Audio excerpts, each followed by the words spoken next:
Hi friends, ఇవాళ అయితే నేను వేడివేడిగా నేతి బొబ్బట్లు చేస్తున్నానండి. చాలా బాగుంటాయి. నోట్లో వేసుకుంటే అలా వెన్నలా కరిగిపోతాయి. ఇదిగోండి ఒక కప్పు మైదా పిండి. కావాలంటే గోధుమ పిండితో కూడా చేసుకోవచ్చండి. బొబ్బట్లు బాగుంటాయి, కానీ మైదా పిండి ఉన్నంత సాఫ్ట్ మనకి రావు కదండి ఏవిని. అలాగే ఒక కప్పు మైదా పిండి, ఎందుకంటే ప్యూర్ మనం జల్లించుకోకర్లేదండి. కొంచెం ఎక్కువ కాకుండా ఒక కప్పు.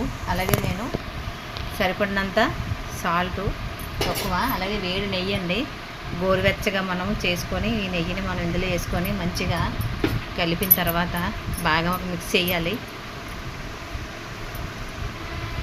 ఎందుకంటే ఈ నెయ్యి అంతా కొంచెం గోరువెచ్చగా వేసాం కదండి, దీనికి అంతా మిక్స్ అవ్వాలి కదా, పిండికి పట్టాల. అప్పుడు మనం నీళ్ళు వేసుకొని మనం కలుపుకోవాలి. ముందే పిండి బాగా కలుపుకున్నాం అనుకోండి, మనం చక్కగా మనకి మనం పూర్ణం తయారు చేసుకునేలాగా మనకి ఇది మంచిగా సాఫ్ట్గా వస్తుంది అన్నమాట పిండి. ఈ నెయ్యి, ఈ సాల్టు ఈ పిండిలో బాగా మిక్స్ అయ్యింది అనుకోండి, మనకి మంచిగా మనకి బాగుంటుంది. ఇంకా చూడండి, ఇలా ఉండలా రావాలి. నెయ్యి అంతా ఇందులో మిక్స్ అవ్వాలి. ఇప్పుడు మనం నీళ్ళు వేసుకొని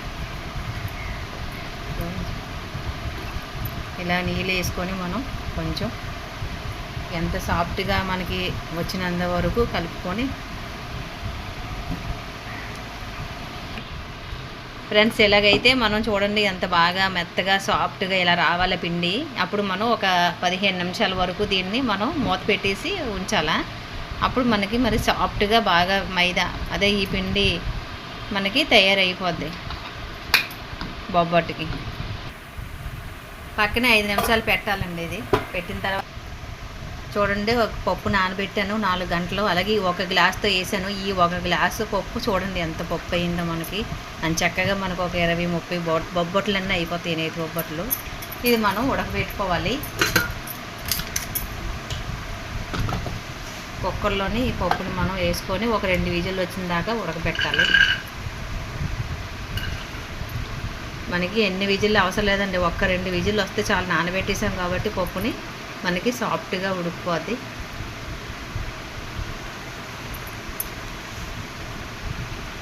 ఒక 2 కప్పులు, ఒక గ్లాసు నీళ్ళు వేస్తే సరిపోద్ది. అందులో 2 సార్లు కడిగేసుకొని, ఇది 3వ సార్లు అండి కడిగింది నీళ్ళు.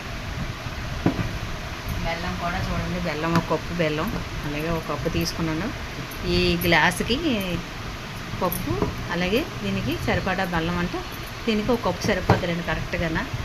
నీళ్ళు అయితే మనం ఎక్కువ తీసుకోలేదండి, సరిపోతాయి కుక్కర్కి.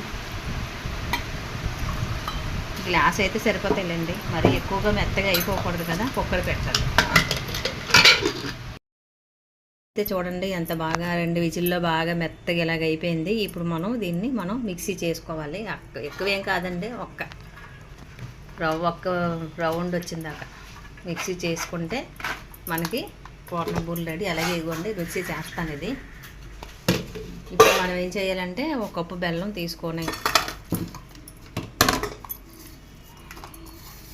బెల్లంలోనే ఎక్కువ నీళ్ళు వేయక్కర్లేదులేండి, కొంచెం మనకి పాకం రావడానికి అంతే. ఇవి మనం స్టవ్ మీద పెట్టుకోవాలి. హాయ్ ఫ్రెండ్స్, ఇలాగైతే చూడండి బెల్లం పాకం ఇలా రావాలి. చూడండి పైన ఎలా తేలింది అంతా, మొత్తం అంతా మనం తీసేసుకున్నాం అనుకోండి, ఇది బెల్లం పైన తేటలా తేలుతుంది అనమాట. ఇదంతా పారేయాలా మనం. అప్పుడు మనకి ఈ పైన ఉన్న ఈ మలినాలు ఇవన్నీ ఉంటాయి కదండి, తేట అంతా పైన తేలిందంతా పారేస్తే మనకి క్లీన్ చేసుకున్నట్టే బెల్లం పాకాన్ని. ఎందుకంటే బెల్లం మనకి అక్కడ వస్తాయి కదండి, అక్కడ అన్నీ కూడా వాళ్ళు కూడా ఏవో కొన్ని వేస్తారు మనకి. ఈ పైన ఇలా తీసేసుకుంటే మంచిదిలేండి.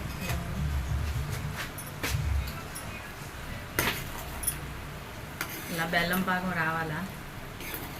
పెద్ద పెద్ద ముక్కలు వేయరు, చాలాసేపు అయితే అందరూ కొండలు కొట్టుకొని మెత్తగా చేసేస్తారు. అవసరం లేదండి, ఎలాగ చేసినా 5 నిమిషాల్లో చేసి పడేస్తారు వంట. ముక్కలు చేసినా చూడండి ఎంత పెద్ద పెద్ద ముక్కలు వేసాను, బెల్లం ముక్కలు ఎంత బేగా కరిగిపోయిందో.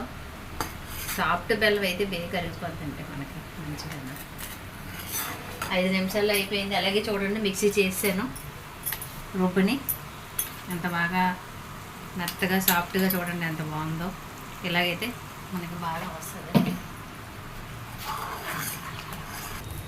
అయితే ఇలా పాకం వచ్చిన తర్వాత మనం ఇందులోని మనం మిక్సీ చేసుకున్నాం కదండి పప్పుని, అది 2 విజిల్ వచ్చిన దాకా మనం అది మిక్సీ చేసింది మనం ఇందులో కలిపామనుకోండి, మనకి పూర్ణం బూర్లు ఎలాగో సేమ్ అలాగే సాఫ్ట్గా మంచిగా మనకి నోట్లో వేసుకుంటే కరిగిపోయేలాగా వెన్నలాగా మనకి అంత బాగా అయితే బొబ్బట్లు వస్తాయండి.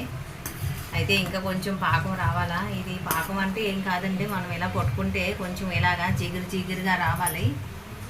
అప్పుడు మనకి పాకం రెడీ అయిపోయినట్టే. అప్పుడు ఆ పప్పు ఉంది కదండి, ఆ మిశ్రమం ఇందులో వేయాలి. ఇంకా కొంచెం రాలేదు, వస్తే అప్పుడు అందులో మీకు వేసి చూపిస్తాను.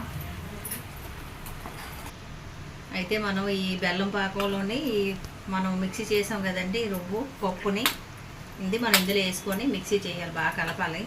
అప్పుడు మనకి ఆ బెల్లం ఈ పప్పు మొత్తం అంతా బాగా పాకం పట్టేస్తుంది. మంచిగా మనకి పూర్ణం బూళ్ళు ఎలాగ అవుతుంది అలాగ పూర్ణం వస్తుంది అన్నమాట. అప్పటికి మనం మేతి బొబ్బట్లు అందులో మనకి సాఫ్ట్ వస్తాయి. అసలు తింటున్నావా లేదా అన్నట్టు నోట్లో వేసుకుంటే అలా కరిగిపోయినట్టుగా ఉంటాయి అన్నమాట. మొత్తం అంతా మిక్సీ అవ్వాలి, మిక్సీ చేయాలి.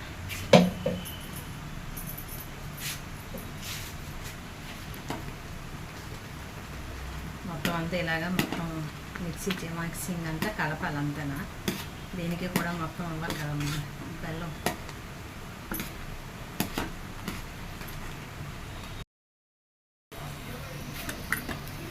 ఫ్రెండ్స్ యాలకుల పొడి అయితే ఎగో వేసాను కొంచెం, ఇందులోనే మనం కలిపేసుకుంటే మనకి రెడీ అయిపోయినట్టే పూర్ణం. దగ్గరికి ఇలాగా మంచిగా మనం ఇంకా తయారు చేసుకోవడమే బొబ్బట్లు. అయితే ఫ్రెండ్స్ ఇలాగ మనం మధ్యలో పెట్టి దీన్ని ఇలాగా తెలుసు కదండి అందరికీ.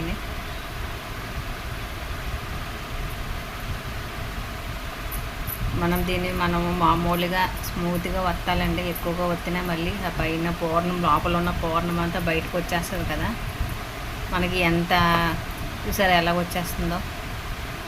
అందుకే ఎక్కువగా పెట్టకూడదు అంటారు, పూర్ణం కొంచెం కొంచెం పెట్టాలి. కానీ నేను కొంచెం ఎక్కువ పెట్టానండి.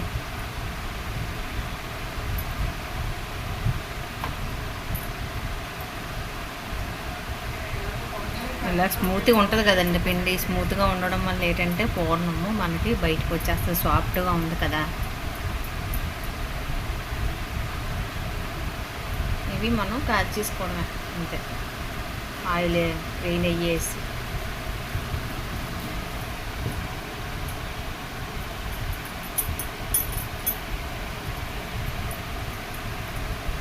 చూడండి ఎంత సాఫ్ట్గా ఉందో. 5 నిమిషాలు, ఒక 20 నిమిషాలు నానబెట్టడం వల్ల పిండి మనకి సాఫ్ట్ అయిపోయింది. నెయ్యి వేసి అలాగే కొంచెం పూర్ణం మధ్యలో పెట్టి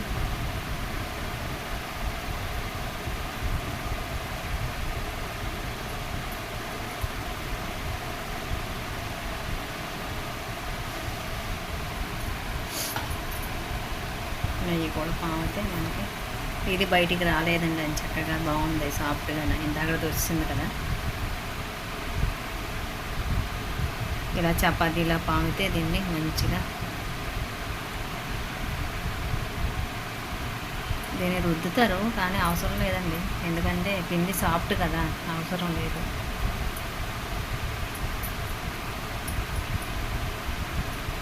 ఏ సైజులో కావాలంటే ఆ సైజు దలసర చేసుకోవచ్చు.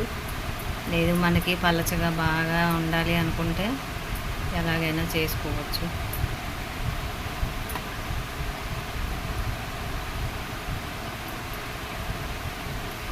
తినడానికి అయితే చాలా బాగుంటుందండి సాఫ్ట్గా. చూడండి ఎలా వచ్చేస్తుంది మనకి, ఎంత సైజు కావాలంటే అలాగంతా వెడల్పుగా.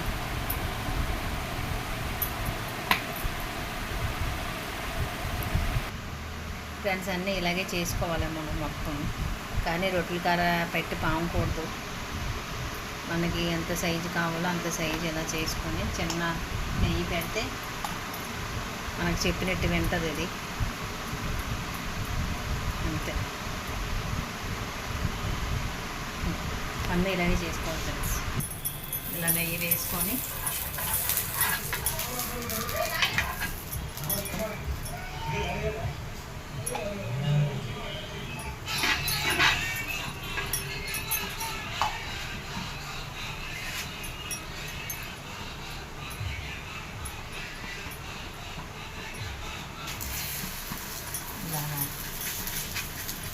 మనకి ఎంత దలసరి కావాలి అంటే అంత దలసరి పలచగా, కానీ రౌండ్ రాలేదు అనుకోకండి సైజు.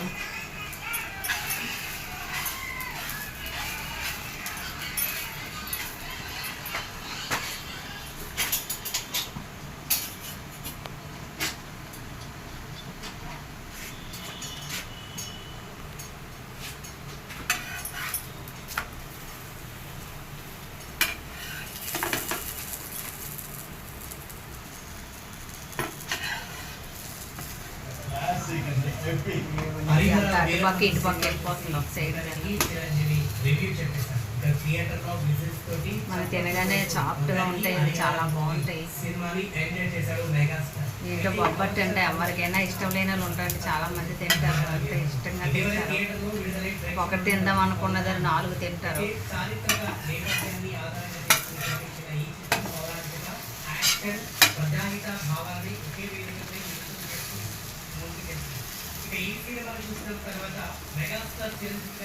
ఎత్తు పలం అయిపోవడం అట్లా అట్లా రేపు అటు ఇటు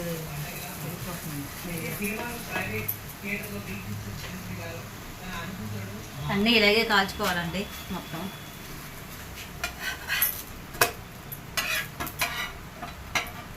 అది మన పూర్ణం చేసుకున్నది సాఫ్ట్గా ఉంది కదా, అందుకని కొంచెం పైకి వస్తుంది, కానీ మనం తిన్నప్పుడు చాలా బాగుంటుంది. బాగుంటుంది.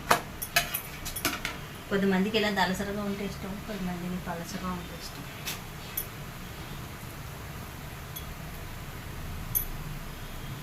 సేమ్ హోటల్లో తిన్నట్టుగానే మనకు ఒక ఫీలింగ్ వస్తుందండి ఇంట్లో చేసుకున్నవి అయితే.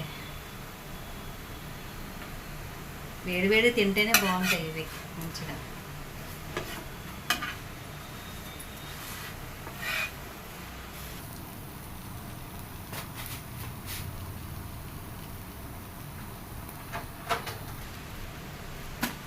ఇలా చూడండి మనకు మంచిగా కాలింటే బాగుంది. ఇలాగే ఫ్రెండ్స్ అన్నీ మొత్తం అన్నీ మనం మంచిగా నెయ్యి వేసుకొని ఇలాగ మనం అన్నీ కొంచెం దోరగా వేయించుకున్నాం అనుకోండి, మంచి బ్రౌన్ కలర్ వచ్చినంత వరకు మంచిగా మనకి సాఫ్ట్గా బొబ్బట్లు రెడీ అయిపోతాయి. అది వేడివేడిగా ఉంటే చాలా బాగుంటాయండి. వేడిగానే తినాలి, చల్లారిపోతే ఆ టేస్ట్ వేరేగా మారిపోద్ది. వేడిగా ఉన్నప్పుడే ఈ టేస్ట్ బాగుంటుంది, కానీ బాగుంటాయిలేండి. వేడిగా అంటే అందరూ తినలేరు, చల్లగా కొద్దిమంది ఉంటే బాగుంటాయి, కానీ ఇలాగా బాగుంటాయండి. మైదాపిండి కన్నా గోధుమ పిండి, మైదాపిండి టేస్ట్ వస్తుంది, గోధుమ పిండి రాదు అంతగా. కానీ అందరికీ గోధుమ పిండికి తినాలి అంటారు ఎక్కువగా జనాలు, కానీ అప్పుడప్పుడు మనకి మైదా పిండితో కూడా చేసుకోవాలండి. గోధుమ పిండి బాగుంటుందండి, కానీ మైదా పిండి అంత బొబ్బట్టుకి అయితే మైదా పిండి అంత టేస్ట్ దేనికి రాదు. ఇలాగే ఫ్రెండ్స్ అన్నీ మొత్తం అన్నీ మనం మంచిగా నెయ్యి వేసుకొని ఇలాగ మనం అన్నీ కొంచెం దోరగా వేయించుకున్నాం అనుకోండి, మంచి బ్రౌన్ కలర్ వచ్చినంత వరకు మంచిగా మనకి సాఫ్ట్గా బొబ్బట్లు రెడీ అయిపోతాయి. అది వేడివేడిగా ఉంటే చాలా బాగుంటాయండి. వేడిగానే తినాలి, చల్లారిపోతే ఆ టేస్ట్ వేరేగా మారిపోద్ది. వేడిగా ఉన్నప్పుడే ఈ టేస్ట్ బాగుంటుంది, కానీ బాగుంటాయిలేండి. వేడిగా అంటే అందరూ తినలేరు, చల్లగా కొద్దిమంది ఉంటే బాగుంటాయి, కానీ ఇలాగా బాగుంటాయండి. మైదాపిండి కన్నా గోధుమ పిండి, మైదాపిండి టేస్ట్ వస్తుంది, గోధుమ పిండి రాదు అంటారు, కానీ అందరికీ గోధుమ పిండికి తినాలి అంటారు ఎక్కువగా జనాలు, కానీ అప్పుడప్పుడు మనకి మైదా పిండితో కూడా చేసుకోవాలండి. గోధుమ పిండి బాగుంటుందండి, కానీ మైదా పిండి అంత బొబ్బట్టుకి అయితే మైదా పిండి అంత టేస్ట్ దేనికి రాదు. బొబ్బట్లు అయితే చూడండి ఎంత సాఫ్ట్గా వచ్చాయో, ఇలాగ అనగానే చూడండి ఎంత బాగానా మంచిగానా మనకి ఇలా ముక్కల్లాగా ఎంత బాగుందో. తప్పకుండా ఇంట్లో ఎవరైనా సరే ట్రై చేయండి, ఇంట్లోని చాలా బాగా వస్తాయి ఇలాగా మనకి చెప్పినట్టుగానా. చూడండి మధ్యలోనే ఎంత బాగుందో పూర్ణమదిని సాఫ్ట్గానా. అలాగే చూసిన అందరూ ఎవరు చూసినా సరే నాకు లైక్ చేయండి, సబ్స్క్రైబ్ చేయండి. Bye bye, see tomorrow.